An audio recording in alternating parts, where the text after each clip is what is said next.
Welcome back to the channel, guys. I firstly have to apologise again. It's been ages since I've given you an update. I haven't really done a whole lot on the car, so I just haven't really made any videos. Been waiting for some parts, as always. With what's going on in the world, I kind of just lost enthusiasm. And I've been doing some other projects, some bits of carpentry and stuff. So what I'll do today, I think, is I'll just give you an update. I've put some pictures on Instagram, but even there, I've been pretty slack. So I'll just show you the advancements I've made, the few little ones, give you a rough idea of what I'm waiting for, and then I'll update you as and when things actually happen. So let's have a look at the car. I'll go into the car and I'll show you the first two things that I've done.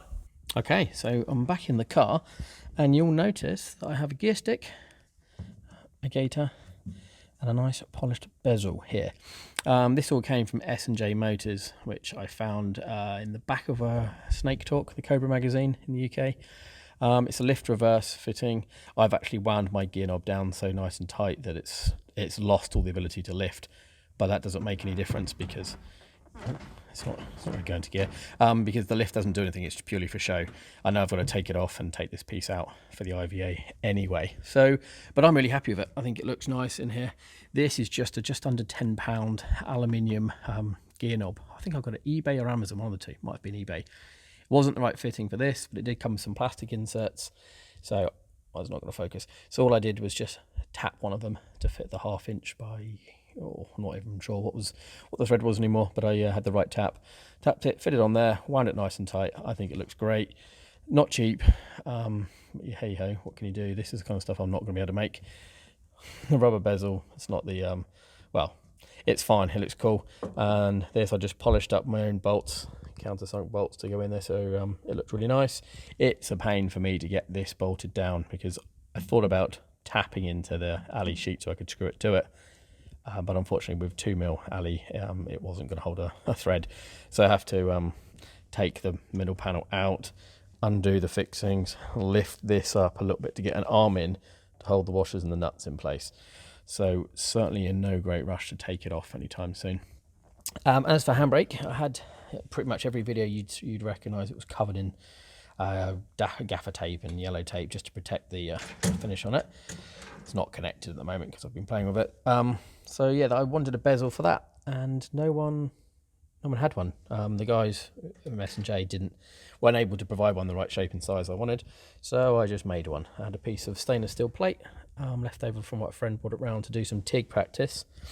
So I cut out what I wanted, shaped it up, and then just spent quite a while polishing it with the polishing kit I borrowed from someone, which is my drill in a vise, and just run it around with the different soaps, or whatever you call them. Again, countersunk and polish the bolts.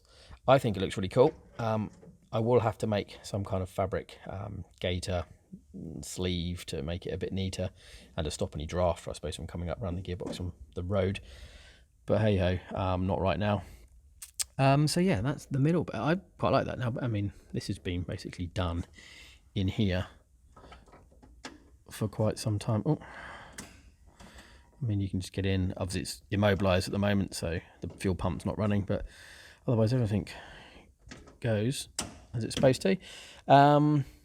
Second major thing I've done, you might see, really hard to focus, is I actually covered my roof lining and my that's the light, my A-pillar coverings and this front, everything that I'd made, and the rear piece that I'd made previously with my fiberglass sort of, abominations.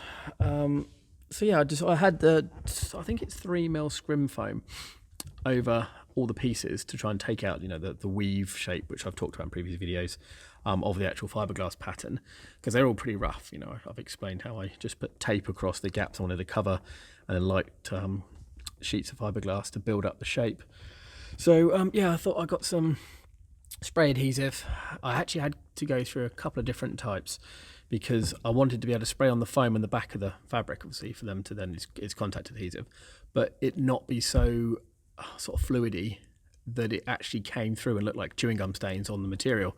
So a couple of the glues I had did that, and obviously that's no good, because this kind of fake Alcantara kind of finish flatted down if the glue sort of soaked through it. It looked horrible. And obviously with this being the whole roof, it would have looked crap if there was a patch of you know, bad bit in the middle of it.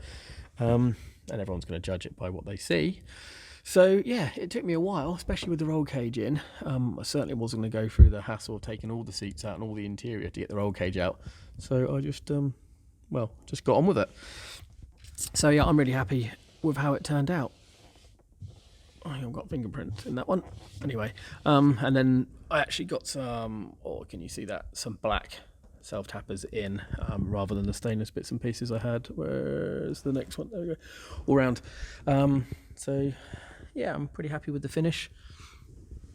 It took me a while. I was going to do some videos on it, but I didn't really know what I was doing as I was going, and I don't think that anyone's really interested in watching me undo and redo a load of crap. So hey, that's in now. Then the next problem that posed was looking through the windscreen into the car.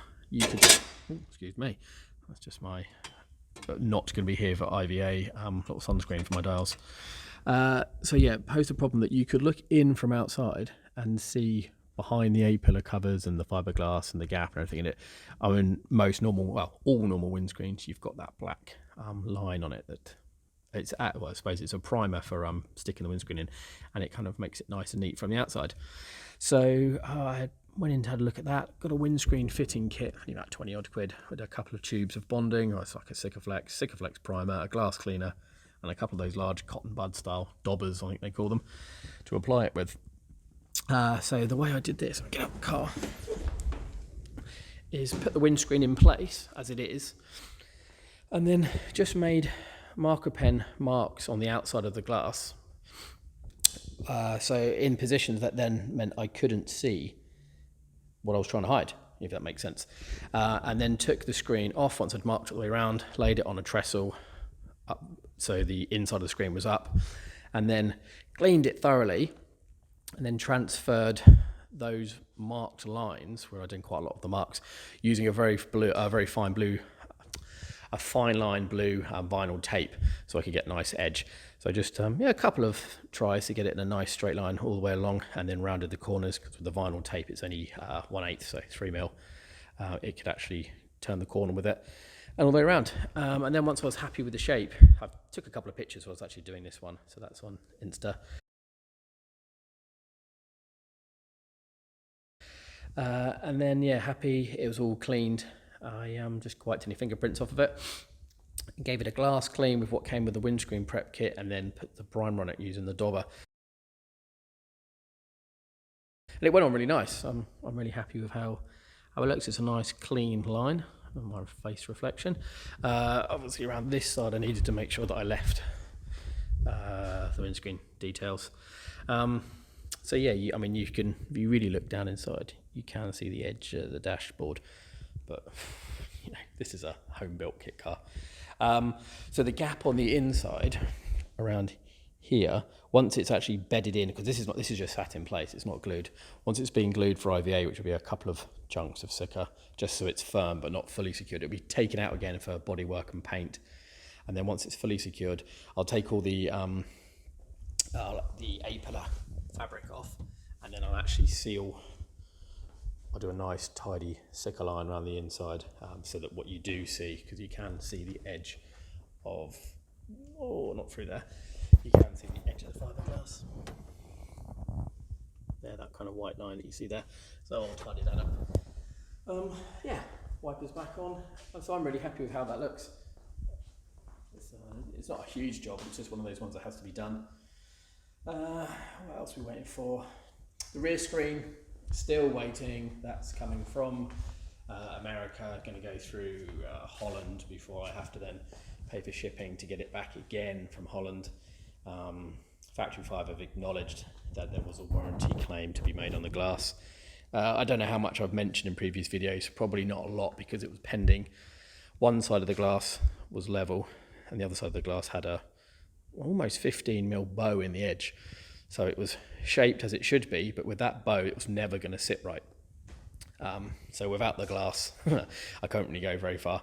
I want to take it for an MOT and have someone actually check the headlight alignment and the handbrake effect and all those bits, but I thought, well, I might as well wait until the glass is here. I've been told now that's probably not going to be until March.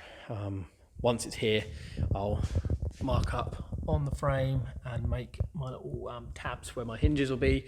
So this is not it's not a proper kit, so it doesn't come with pre-welded tabs where the glass will fit. Actually, it didn't even come with the glass, as you know. So yeah, there's the hinge brackets from Factory 5 from the original screen, which I'll destroy at some point once I've got the new one here, and I'm happy I don't need an old, not quite fitting screen. If anyone wants it, give us a shout. Otherwise, I haven't done much. Well, nothing else really back here, it's just waiting. Oh, and the wheels. So, there's my tripod, by the way. I am waiting for the wheels to arrive from Image, and they were ordered, we're in just about 10 weeks now. I think maybe in 2 days' time, it's 10 weeks. They were quoting 8 to 10 weeks for delivery. Unfortunately, with COVID, they've had a few people off. They've kept me, up to date, which is fine. A couple of people have been off from the company. So they reckon they're running about 2 weeks behind. So, I haven't ordered the tyres yet. I'm in no rush to spend a few £100 when, let's face it, not going anywhere anytime soon. So when the wheels arrive, and let's hope within 2 weeks from now, once I'm happy with them that they're here, I will order the tyres, get them on, and then put the wheels on. And I think it's going to make a huge difference from both to how it looks and psychologically to wanting to go, get on with it again. The bits I've done, I've ordered some retro reflectors for the rear, because a friend of mine's just done his IVA and I totally forgot. So they will be, I think they're 70mm diameter, almost identical to these glass lenses. So I'll make the same standoff out of that PVC that I've got. Well, it's not PVC, whatever. And I'll fit them somewhere around the edge, because I've got to be within 40mm of the edge of the car. 400mm. So we'll get them in there somewhere, looking, all right. It's only for the IVA. So yeah, they'll both be on there. What else have I done? And I've ordered a brake fluid warning sticker, which goes, you've seen under here before, just under this section where the filling pots are. You've got to have one within 100mm of the brake reservoir. So yeah, you see the IVA folder over here. I've just been going through it, reading, ticking off some bits and pieces that I haven't done yet, or just checking stuff that I have done. And yeah, that's pretty much the update with the car. I do occasionally just come down and fire it up and just let it run, because it does work absolutely fine. I do think I'll have some issues, or I have concerns for the sound, the noise. But when I've put an app on my phone for the noise measurement, a decibel meter, or however you say that, it's pretty much up there. It's high 90s, but I'm not doing it probably as they test it. Maybe there's echo in the garage. There probably is, because it's pretty confined in here. So who knows? That's one of those things we'll deal with later.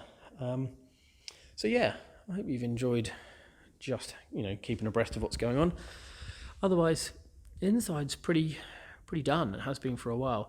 I'm really keen to get the panels back out and get this powder coated matte black, or the matte black finish. Someone did suggest that I spray it rather than powder coating it.